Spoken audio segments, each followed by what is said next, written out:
Hey guys, welcome back to college classes. आज हमें करने हैं जॉइंट स्टॉक कंपनी के एडवांटेजेस। So let's start. तो जो जॉइंट स्टॉक कंपनी है, हमें पता है कि जो कंपनी है वो एग्जिस्टेंस में क्यों आई है। पार्टनरशिप की, सोल प्रोप्राइटरशिप की, इल्स लिमिटेशंस की वजह से हमारा ये एग्जिस्टेंस में आया है। तो यहाँ पर देखेंगे कि क्या क्या एडवांटेजेस हैं, हमारा जॉइंट स्टॉक कंपनी के क्या क्या फायदे हमको मिलेंगे। First of all, adequate resource of capital. अब जैसा कि हमने देखा था कि जो पार्टनरशिप है और सोल प्रोप्राइटरशिप है उसमें काफी ज्यादा कम कैपिटल होती थी, मतलब रिसोर्स ऑफ कैपिटल इतना ज्यादा नहीं था। लेकिन एक कंपनी जो है उसमें एडिक्वेट सोर्स ऑफ कैपिटल है, maximum resources of capital available है। पूरी की पूरी कंट्री से जो है वो कैपिटल मंगवाया जा सकता है। तो काफी ज्यादा वाइडर स्कोप है यहाँ पर जॉइंट स्टॉक कंपनीज का। एडिक्वेट रिसोर्स ऑफ कैपिटल रहेगा किसी भी फंक्शनिंग में, बिजनेस में कोई भी फंक्शनिंग, प्रोडक्शन है, सेल्स है, किसी भी चीज में यहाँ पर कोई भी दिक्कत नहीं आएगी कंपनी को। सो बेसिकली काफी ज्यादा लार्ज एरिया है इसका रिसोर्स ऑफ कैपिटल को कलेक्ट करने का। जितने नंबर ऑफ शेयर्स होंगे उतने number of shares, authorised capital होती है कुछ कंपनी की जिसमें से वो सिर्फ कुछ इशू करते हैं जिसको बोलते हैं इशूड कैपिटल। तो जितने भी नंबर ऑफ शेयर उसके पास है वो उनको इशू कर सकते हैं और जो कैपिटल है उसको कलेक्ट कर सकती है पूरी की पूरी कंट्री, हर एक कॉर्नर ऑफ कंट्री से। ठीक है, तो एडिक्वेट रिसोर्स ऑफ कैपिटल है यहाँ पर। लैक ऑफ कैपिटल की वजह से जो कंपनी की एक्टिविटीज है वो हिंडर नहीं होने वाली है। नेक्स्ट हमारे पास आता है लिमिटेड लाइबिलिटी। जो पार्टनरशिप है और सोल प्रोप्राइटरशिप है उसमें अनलिमिटेड लाइबिलिटी होती थी कि जो मेंबर हैं उनकी पर्सनल एसेट्स तक भी जाया जाएगा। अगर पर्सनल एसेट्स को भी एक्वायर करा जा सकता है अगर जो कंपनी के डेट है वो फुलफिल नहीं होती हैं। एट लास्ट जब कंपनी बंद हो रही हो तो यहाँ पर लिमिटेड लाइबिलिटी है कि जो जॉइंट स्टॉक कंपनी है उसके अंदर हमारा क्या होगा, जो कंपनी है या जॉइंट स्टॉक कंपनी है, दोनों में ही क्या होने वाला है कि जो शेयर होल्डर्स हैं या तो उनकी जो लाइबिलिटी है वो लिमिटेड होगी face value of unpaired share की, जो फेस वैल्यू है वहां तक, या फिर लिमिटेड बाय गारंटी। इन दो केसेस में उनकी लाइबिलिटी जो है लिमिटेड है। तो first of all, limited to the face value of the share, इसमें कैसे जो है उसका रहेगा। तो इसमें आपका जो अनपेड वैल्यू होगी, फॉर एग्जाम्पल अगर एक पर्सन ने शेयर्स खरीदे, 100 शेयर खरीदे हैं, 10 रुपीज का एक शेयर था। ठीक है, तो 10 में से मान लो उसने क्या करा है, 8 रुपीज पे करे हैं, 2 रुपीज पे नहीं करे हैं, तो जो अनपेड वैल्यू हो गई वो क्या होगी, 2 रुपीज। तो उन 2 रुपए तक ही जो कंपनी है उस पर्सन से मांग सकती है, उससे ऊपर नहीं मांग सकती, चाहे कंपनी को कितने भी लॉसेस क्यों ना हुए हों। Second one is limited by guarantee है। तो लिमिटेड बाय गारंटी में क्या रहेगा कि जो अगर एक मेंबर है उसने बोला है कि अगर कंपनी को लॉसेस होते हैं या फिर कंपनी अगर वाइंड अप हो रही है तो उस केस में मैं इतने जो अमाउंट ऑफ मनी है वो मैं कंपनी को पे करूंगा। सो वो लिमिटेड बाय गारंटी हो गया, तो उससे ऊपर कंपनी उससे नहीं मांग सकती है। ठीक है, तो यहाँ पर क्या है, लिमिटेड लाइबिलिटी है। पर्सन जो मेंबर है, जो शेयर होल्डर है, उसकी पर्सनल एसेट तक नहीं जाएंगे। ठीक है, उसके बाद आता है परपीचुअल एग्जिस्टेंस।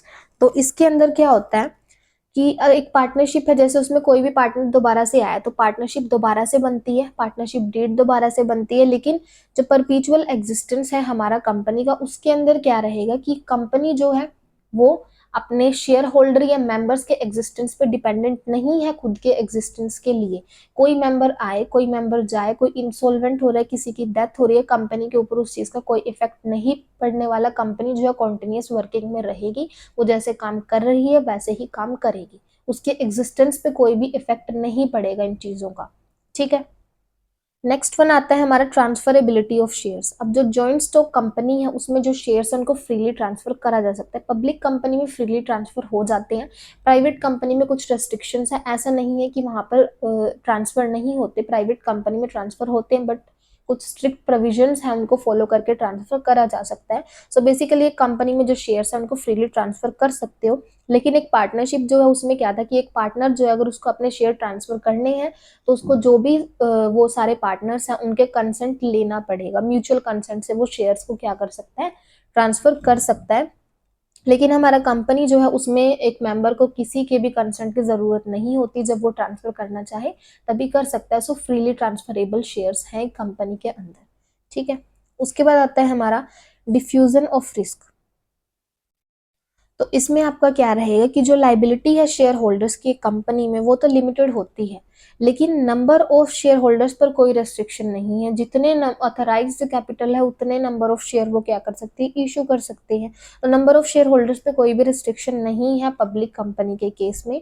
तो यही कारण है कि जो लार्ज नंबर ऑफ पर्सन है वो शेयर होल्डर्स बनते हैं कंपनी को, और जो रिस्क है वो डिफ्यूज हो जाता है, मतलब बट जाता है, जो रिस्क होता है ना वो बट जाता है। तो इसी वजह से यही कारण है कि जो कंपनी है, जो ज्यादा रिस्की एरियाज हैं, ज्यादा रिस्की एक्टिविटीज हैं या फील्ड ऑफ एक्टिविटीज हैं, वो उनमें एंगेज हो सकते हैं इजिली, क्योंकि जो रिस्क है वो अब डिफ्यूज हो चुका है, क्योंकि large number of share holders जो है कंपनी के पास है, उनमें जो रिस्क है वो बंट गया है।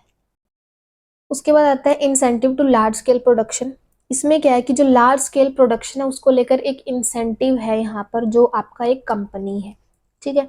तो ये काफी ज्यादा इजी है एक जॉइंट स्टॉक कंपनी में। अब जैसे जैसे जो आपका बिजनेस है वो वाइडर होता जाएगा, तो उसमें आपको लार्ज स्केल प्रोडक्शन की जरूरत पड़ेगी, सारी चीजें लार्ज स्केल पे आपको चाहिए होंगी। तो उसके लिए आपको कैपिटल की सबसे ज्यादा जरूरत है, एडिक्वेट रिसोर्स ऑफ कैपिटल आपके पास होना चाहिए, जो कि एक कंपनी में आपको इजिली मिल जाता है।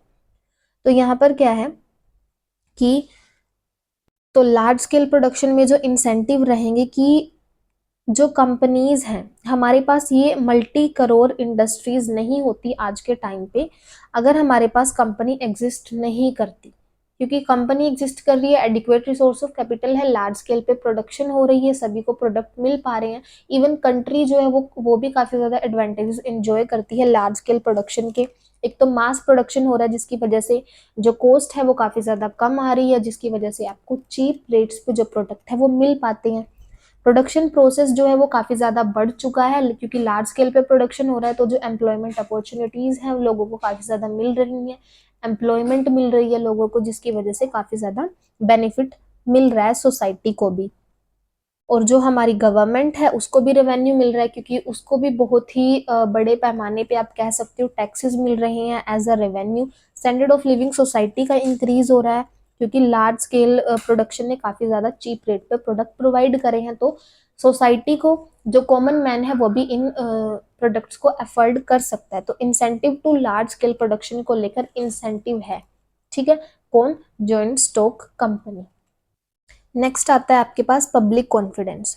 अब जो एक कंपनी है ना उसमें पब्लिक कॉन्फिडेंस सबसे ज्यादा होता है, ठीक है ना। तो पार्टनरशिप में ना ही सोल प्रोप्राइटरशिप में इतना नहीं होता जितना कंपनी के अंदर होता है, क्योंकि जो कंपनी है वो एक काफी ज्यादा लॉन्ग प्रोसेस से निकल के जाती है पब्लिक कॉन्फिडेंस को गेन करने के लिए। अकाउंट्स बनाए जाते हैं, उन अकाउंट्स को ऑडिट कराया जाता है कि वो अकाउंट सही है या नहीं, और रजिस्टर्ड ऑफिस जो होता है कंपनी का वहां पर इन डॉक्यूमेंट्स को रखा जाता है।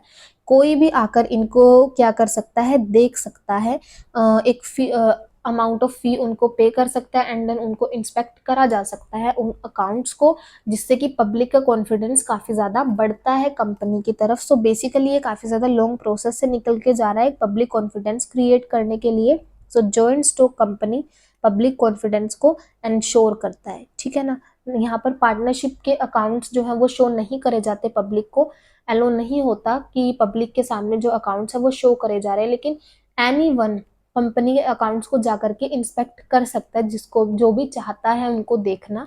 मे बी वो कोई भी एक ऐसा पर्सन हो सकता है जो कंपनी में इन्वेस्ट करना चाहता हो, ठीक है ना। तो वो अपना अमाउंट ऑफ मनी इन्वेस्ट करने से पहले उस कंपनी को लेकर थोड़ी छानबीन करेगा, इन्फॉर्मेशन गेन करना चाहेगा, तो वो रजिस्टर्ड ऑफिस जा सकता है, वहां से जाके अमाउंट ऑफ फी पे करके उनके अकाउंट्स जो है वो चेक कर सकता है। अगर उसको ठीक लगता है तो वो क्या कर सकता है, वहां पर इन्वेस्ट कर सकता है। उसी तरीके से वो पर्सन आगे 4 लोगों को और बताएगा कि ये कंपनी काफी ज्यादा अच्छी है। तो इस तरीके से जो पब्लिक कॉन्फिडेंस है वो गेन कर पा रही है कंपनी। लेकिन पार्टनरशिप और सोल प्रोप्राइटरशिप में ऐसा नहीं होता। So basically public confidence joint stock company में एक एडवांटेज है। तो इसी के साथ हम करते हैं आज की वीडियो को एंड। जो हमारे नेक्स्ट बचे हैं उनको हम नेक्स्ट वीडियो में करेंगे। So if you like my videos please like share and subscribe.